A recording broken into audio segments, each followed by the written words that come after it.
Well, what we do here at the Anchorage is we provide a Christian ministry to adult men who are dealing with alcoholism and drug addiction and who desire to learn to live free of those powers in their lives. We house 56 men. That's our capacity.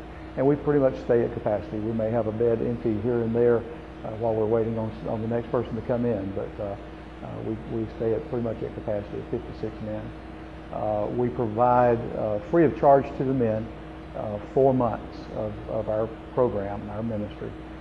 For 4 months, they're here without charge. We do have a small administrative processing fee for admission, and that covers helps us to recoup the cost of a life recovery Bible that we provide them, the Alcoholics Anonymous Big Book, and some other materials that we use, as well as a background check. We're surrounded in a neighborhood here, so we do background checks. We make sure we don't house dangerous folks and that kind of thing. Over those 4 months of programming, they are daily exposed to Bible study and chapel services, to the gospel. They are constantly exposed to the truth of God through Jesus Christ, reaching out to them, providing for them abundant life. In recovery circles, they call it living happy, joyous, and free. And we say you find that in Jesus Christ. And we do utilize the 12 steps to help them to learn to live that life and to find that life. In addition to our Bible study and chapel times every day, the men are involved in recovery classes, learning not only 12-step principles and 12-step life, but also learning how to handle their money, how to handle credit, how to handle working, those kinds of things. Just things that many of us believe or think we don't really think about them. We figure they're developmental things. They just happen. Over time we learn to do those things. But when a man has had his life impacted by, influenced by alcohol or drugs since many of them early teens, they don't get all that developmental process that we expect in a normal situation. And so when they come here, many of them are bereft of those kinds of things, and it's more than just getting them into recovery.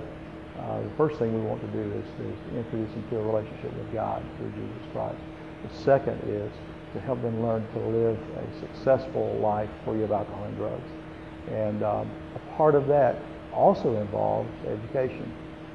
If a man comes here and he doesn't have a high school diploma or a GED at a minimum, we enroll them in and transport them to GED classes so that they can prepare themselves to take the GED test and get their GED before they leave here. And many of them accomplish that while they're here. Those who already have GEDs or high school diplomas, they spend that time in work assignments here on campus and that kind of thing. All the work here is done by men, by the men. All the labor type of work. Some of the skilled labor is done at times by the men who come in with skills. We from time to time have men who have skills in electrical work or plumbing work, and so we're able to save money that way. But it also instills in them a sense of giving back. In addition to the work they provide to the Anchorage, to keeping the Anchorage up, and in fact, we're in the dining facility, the kitchen. Some of the guys are back there preparing lunch even as we speak.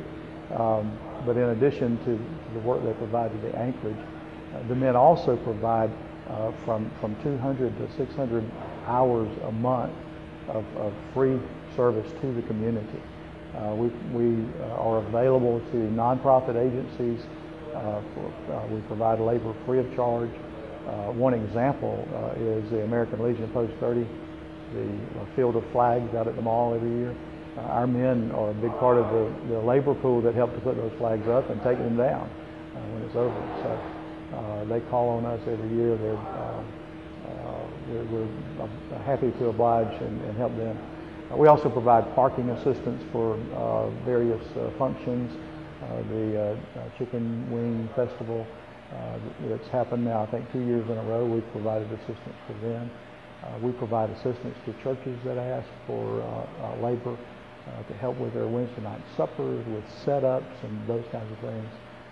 So our men are very active in helping in the community, and we instill in them, try to instill in them a sense of giving back to the community. So we're not just taking, we're not just receiving always with our hands out. We're offering back to the community as well.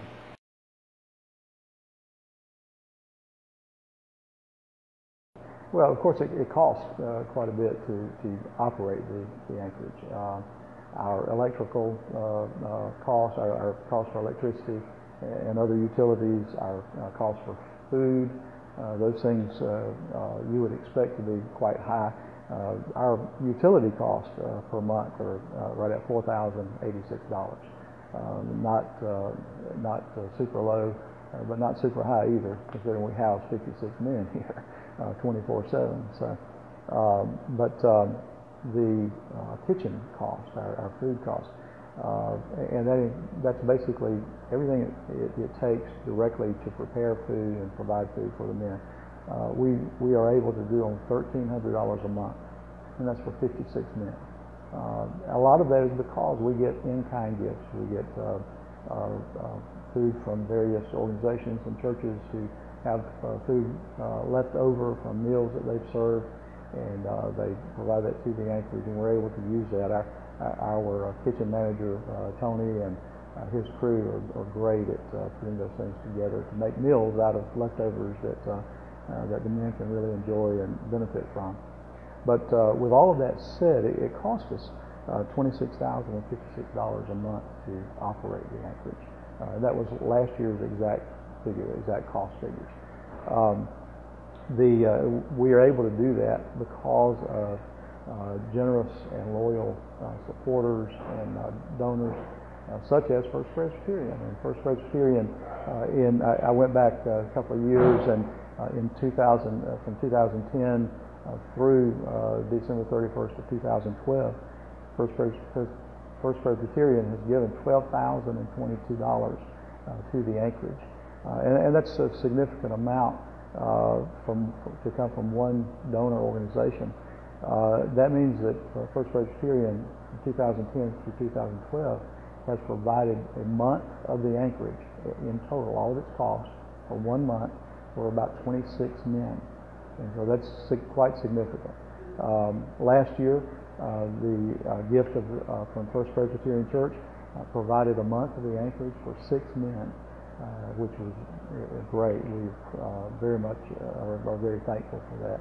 I'm very grateful for that. We're able to provide the program, the ministry for the men, at a cost of about $466 per month per man. So in multiples of 466, that's we house 56 men, so that's what it takes to do what we do. We're able to do it, as I said, because of the generosity of God's people, individuals and churches. And between I couldn't imagine if I included in those figures the individual gifts from persons associated with First Presbyterian Church as well, the amount of support that we receive from First Presbyterian congregates here in Albany. Our ongoing challenge is an ever-present obstacle for us, and that is declining giving. And with the struggling economy that we're experiencing, hasn't recovered everywhere. It might have recovered in some places. It hasn't recovered everywhere, obviously. But everybody's experiencing it. All the churches that as I understand it, are experiencing the same thing.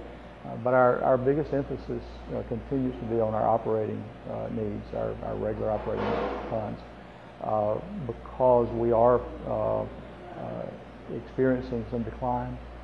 But fortunately, we're also finding new donors and gaining new support. One of the areas that we expect is going to really help the Anchorage in its ministry this year that will require some extra help financially is our family programming. We've not had an emphasis on family programming in the past. We have received a grant that will partially fund a family program, and we're looking to institute that this year. And we'll need some extra funding to go along with that to help with that family programming.